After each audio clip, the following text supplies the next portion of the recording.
Relish or chutney? I've seen so many people debate which is which, but for this video, I'm going to call this a relish. And if you like a relish on your burger, hot dog, steak sandwich, meat pie, sausage roll, you need to try this recipe that I'm going to show you. This recipe is a bit different to other recipes, so check it out, give it a go yourself, and enjoy.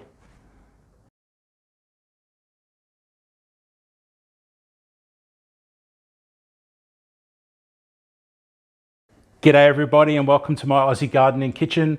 If it's your first time here, my name is Darren, but please call me Daz. And right now I'm in the middle of making a sweet tomato relish. So let me show you how I go about it.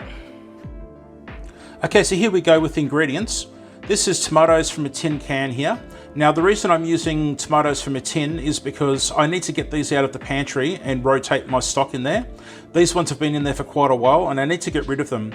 So in the recipe, you can either use fresh or ones from a tin.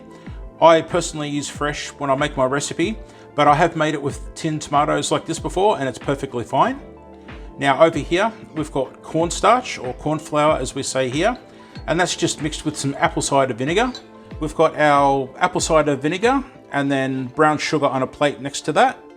And then on the right hand side of the screen here, we've got red onions. Now the red onions are my preferred onion for this recipe because they're sweet and they just give that little bit of flavor that I like in this recipe. And then on the plate here, we've got homegrown fresh garlic that I've chopped up, cracked black pepper, curry powder, and French mustard just down there on the bottom of the plate.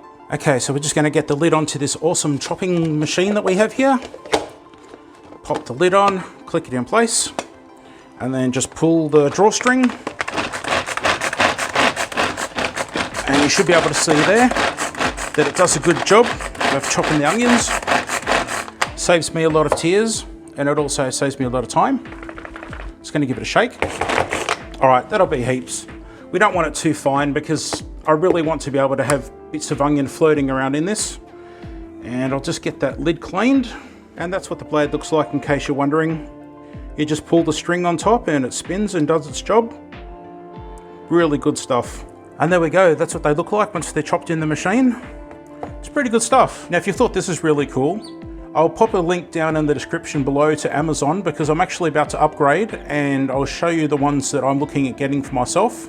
All right, so the first thing I'm going to do is put my tablespoon of oil into the pan and we'll just get that moving around. The pan is already turned on. I've got it on high heat at the moment on a medium gas jet. And I'm just going to get that oil nice and hot there and then pop these onions in and we'll just give them a stir.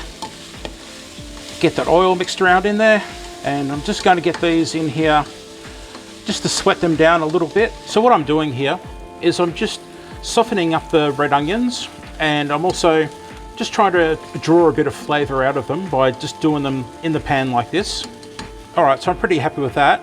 So I'm just going to drop in my fresh garlic, freshly grown here at home. And this is my curry powder and my cracked black pepper. So we'll pour all that in. As you can see, the mustard stays on the plate. Give that a stir in. And I just want to get the curry powder to cook off a bit in the pan with the onion and the garlic. Be really careful not to burn this because the garlic will go bitter. This is one of my favorite combinations and it's actually pretty much the base for a curry when you think about it, with the onion and the curry powder and the garlic in there frying away, just extracting those flavors and getting them cooking. Again, I'm just stirring it just to make sure it's not catching, not burning, but it's looking good. No chance of it burning at the moment, which is great. The smell is really, really good. You can really smell that curry powder coming out of it. And with all the sugar and other ingredients that are going in, you're not going to get a curry burn. It's just a mild curry powder, a standard curry powder that you can buy off the shelf here. Okay, I can actually smell that and to me it smells ready. I can just smell the flavors. I guess maybe it's experience that gives me that knowledge, I guess, but to me that definitely smells ready. Looks and feels okay as well. So we'll pop the tomatoes in there next. Stir them in. Make sure I catch the bottom so nothing sticks and gets burnt. Okay, so I'm just stirring it to blend it all through. Now you can probably see some dark patches in there.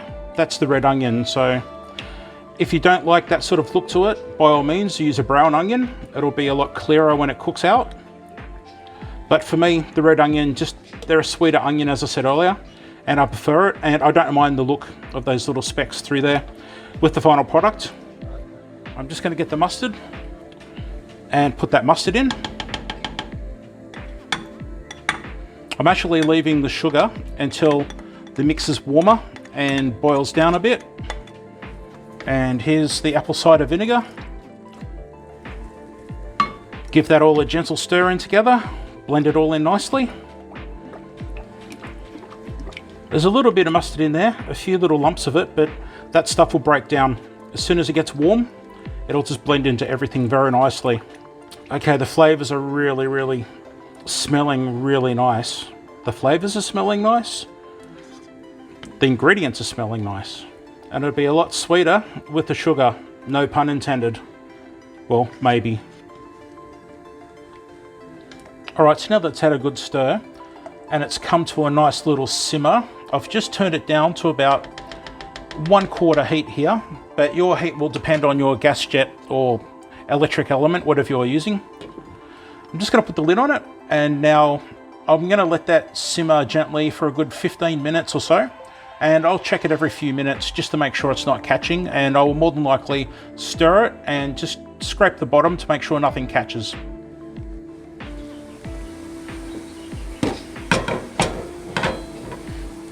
So just checking it occasionally, giving it a stir. It's not catching on the bottom, which is good. Lid back on.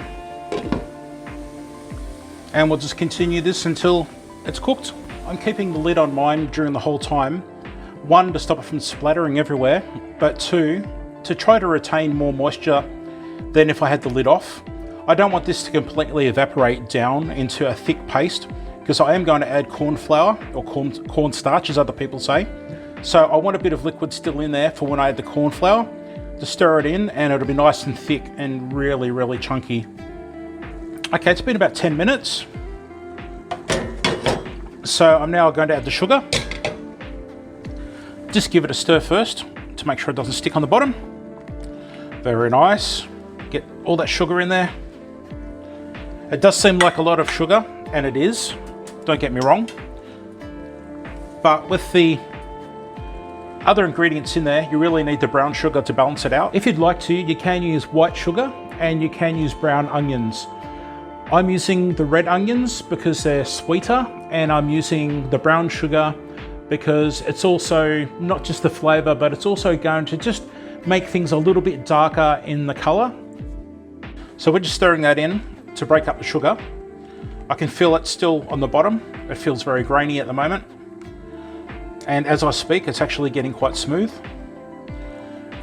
And you can see the color has just changed. I don't know if you can see through the steam or not, but it's now gone to a darker color.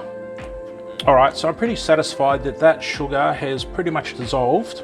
So now what I'll do is I'll let this cook for about another 10 minutes. I really want those flavors to combine and blend in well together. So I'm just going to finish scratching the bottom here and making sure there's no sugar, which is fine. And lid on, another 10 minutes, and I'll probably check it every 3 minutes or so, just to make sure it's not catching. Time to check on it again and just make sure it's not sticking, catching on the bottom. No, that feels fine. Smells quite good actually. Very nice indeed. If you're wondering, those yellow lumps are garlic. I should have said earlier that I like to have little bits of garlic when I eat my stuff, so you can chop up the garlic or use a crusher and mince it a lot finer, but I prefer that little surprise of garlic every now and then. So yes, that's why you've got those yellow specks, and you definitely can avoid them by crushing the garlic a way smaller than that. Okay, it's time to thicken this. So we'll just get that lid off there, give this a stir. Feels really good. It's not sticking, which is always a good thing. And this has been cooking for about a good 15 to 20 minutes in total now. It's perfectly fine. So I've got my corn flour, cornstarch mix here. Just giving it a stir just to get it all smooth again. And then I'll only put in half and stir that in and see how it looks. That went quite thick very quickly. So with the evaporation, you're not really going to know how much cornstarch or corn flour you're going to need. The recipe can give you a number, but I really do advise that you add it, I guess, half at a time or a quarter at a time even, just to make sure that you don't overdo it, because you can always add it, but you can't take it back. And you don't want to be adding water to this and watering down the flavor. All right, I'm just going to add a little bit more. I have found that this recipe does taste better over time. So if you do taste it soon after making it and you're a bit, I'm not sure about this, give it maybe a week or two and see if you like it then, because I do find that it actually tastes better as time goes by.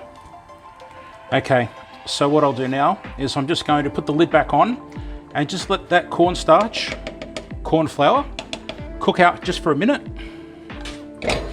And I haven't used all of the cornstarch in the recipe either. It's about 3/4. All right, so we'll take off the lid, have a look at it, give it a stir. Well, it smells nice. All right, I'm just going to turn it down. And I've got a plate that I've had in the fridge cooling. So I'm just going to take out a little bit and put it onto the plate, like so, and let that sit aside.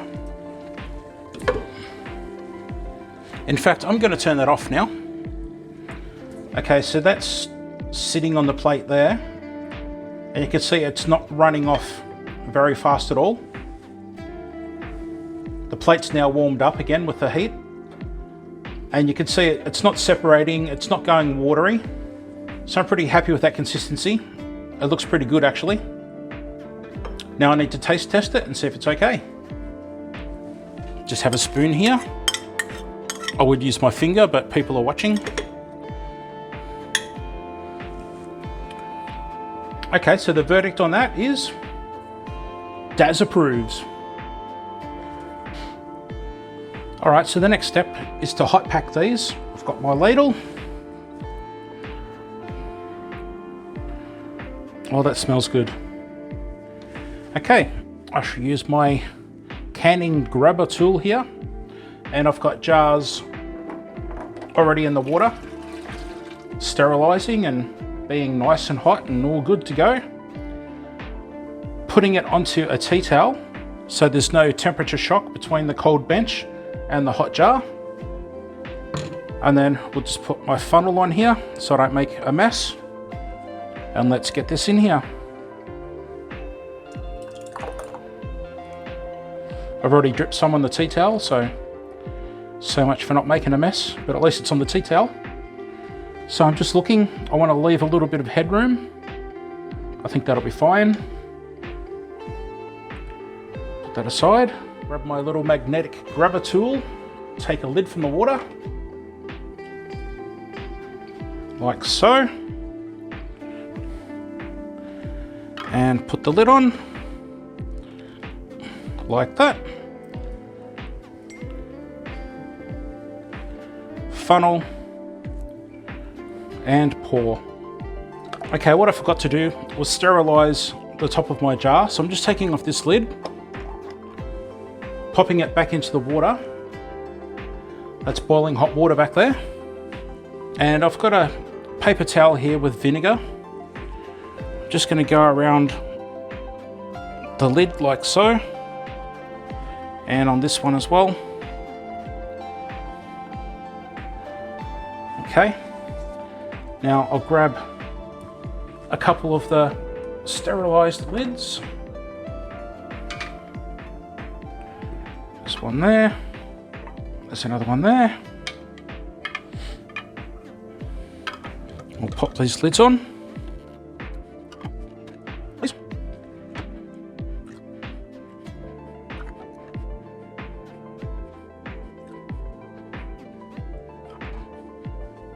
So of course I've stopped recording and the jars started to pop. I really should have left the camera running, just to show you guys that are new to this, that you want a popping sound with your jars. What that means is the lids are vacuum sealing and the contents are going to be really good for storage. Now what you can do is you can push down and see if they click or not. If they click after all this, it means they haven't sealed properly. Pop them in the fridge and you use them straight away. But otherwise, these ones have all been popping, which is great. It means they're all sealing and they're going to be good for storage. So thanks very much for being here. Check out my other videos while you're here, and thanks very much, and I'll see you next time. Bye.